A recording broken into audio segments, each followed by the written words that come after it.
Bonjour, aujourd'hui je vous présente un exercice qui a une assez grande envergure puisque on peut le donner, on va dire, à l'agrégation, hein, ça peut être un exercice d'oral à l'agrégation sur un thème arithmétique. On peut, même, une petite question d'écrit. On peut également le donner en licence, dans le cadre d'un partiel, et je l'ai donné récemment à des élèves de lycée qui ont su le faire. Alors attention, c'était quand même des élèves sélectionnés, hein, c'est le club Animat, bon, la cellule lyonnaise qui est sous la responsabilité de mon collègue Bodolas, vraiment des gens très très forts, qui réagissent à la seconde quand on leur donne un exercice pourtant de bon niveau comme celui-ci. Et donc, comme je disais, ils s'en sont très bien tirés. Donc, vous voyez, ce sont des exercices assez fédérateurs, c'est assez intéressant. Alors, voici l'exercice. On se donne A et B, deux entiers strictement positifs de PGCD égale à petit d. On veut résoudre le système x congrue à R modulo A, x congrue à S modulo B, bon, où R et S sont des paramètres entiers. Donc, vous vous doutez que ici, c'est le lemme chinois hein, qui est derrière ça, sauf que A et B ne sont pas premiers entre eux, c'est ce qui fait un peu l'originalité, mais en même temps la généralité, parce que c'est le système de congruence K général, hein, d'accord, ceci. En fait, même si on a un système de n congruences au lieu de 2, on peut toujours se ramener de proche en proche à résoudre que des systèmes 2 par 2. D'accord ? Ça, j'en parlerai un petit peu à la fin. En attendant, on a deux cas. Soit R n'est pas congru à S modulo D, D le PGCD de AB, je rappelle. Et dans ce cas-là, il n'y a pas de solution. Soit R congru à S, toujours modulo D, évidemment. Et dans ce cas-là, on va avoir une solution, on va dire, générale, sans second membre, et une solution particulière. Mais la solution particulière, on en a une, x0 égale R plus, alors tenez-vous bien, S moins R, facteur de A' puissance phi de B', d'accord, voilà. Alors, qu'est-ce que c'est tout ça? Bon, R et S, on connaît. A', c'est comme d'habitude, A égale A' fois D, B égale B' fois D, hein, puisque le D divise A et B. Et phi, bien sûr, c'est l'indicatrice de l'air. Voilà, et bon, bien sûr, quel est alors l'ensemble de solutions? Alors, c'est un exercice que je trouve très rigolo, qui est proposé par Éric Treffeux, et essayez de le faire, vous allez voir, c'est que du plaisir. Alors, on y va.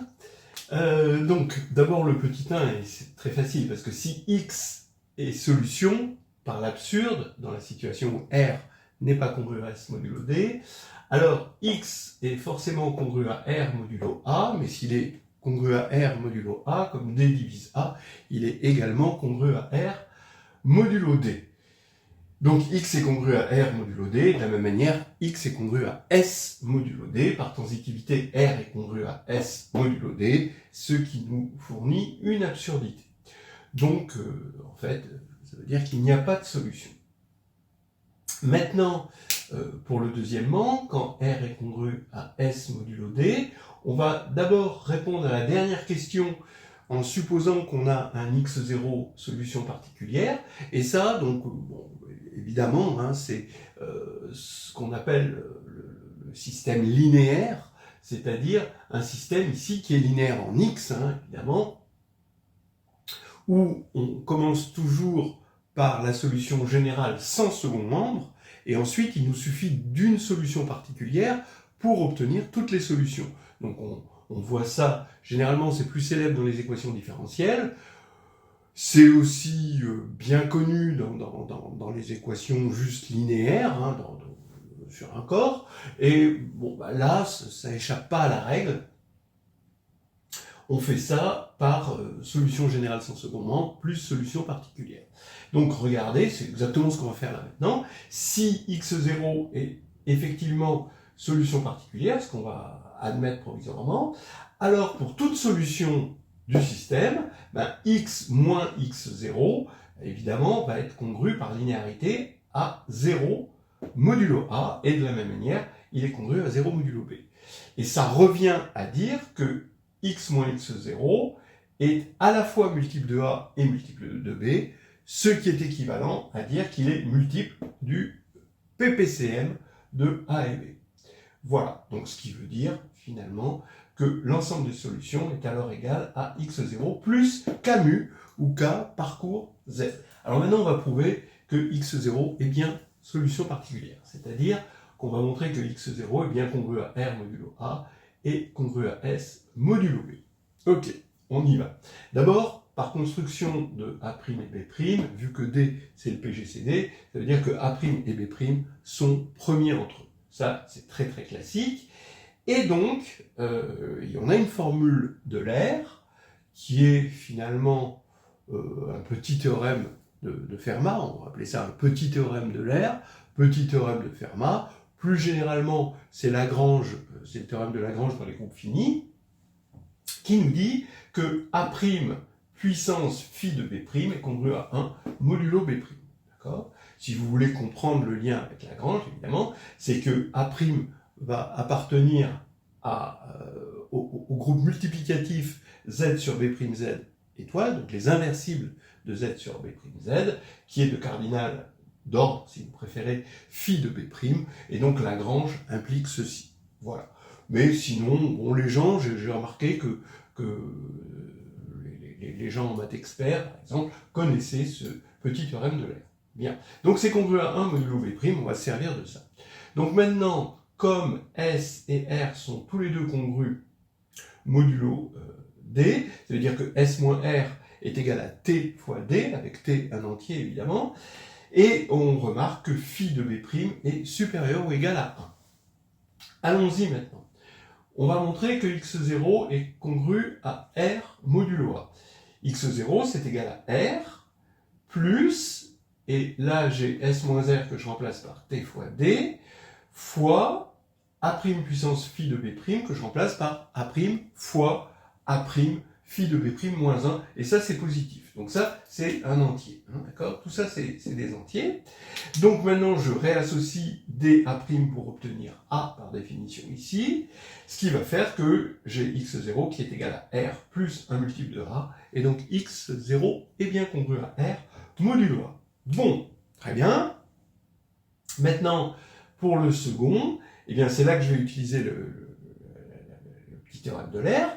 Ici, on a x0 égale R plus T fois D, d'accord, toujours pareil. Et cette fois-ci, je vais remplacer A' puissance phi de B' par 1 plus U B'. Voilà, d'après ça, avec U, un entier évidemment.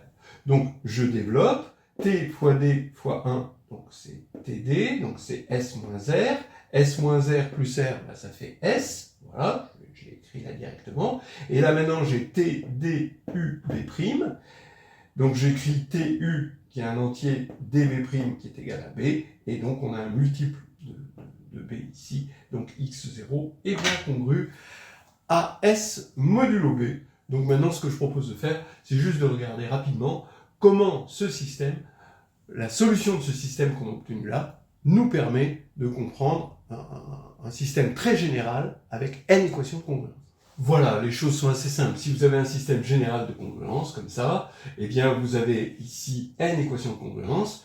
Là, vous prenez par exemple les deux premières, vous pouvez partir des deux dernières, comme vous voulez. Donc, ici, les deux premières.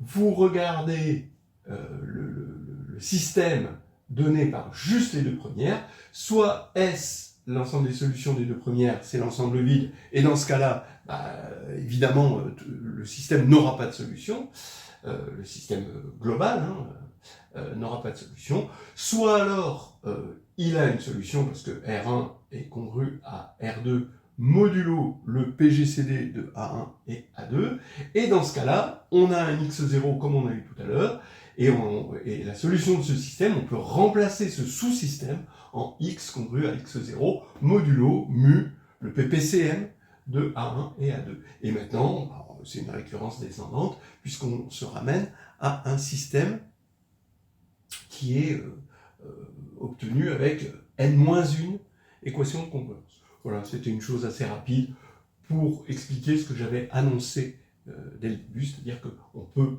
tout ramener, tout système de congruence linéaire, évidemment, peut être amené à ce système à deux équations. Voilà, et je remercie encore Eric Treffeux de m'avoir envoyé cette jolie formule.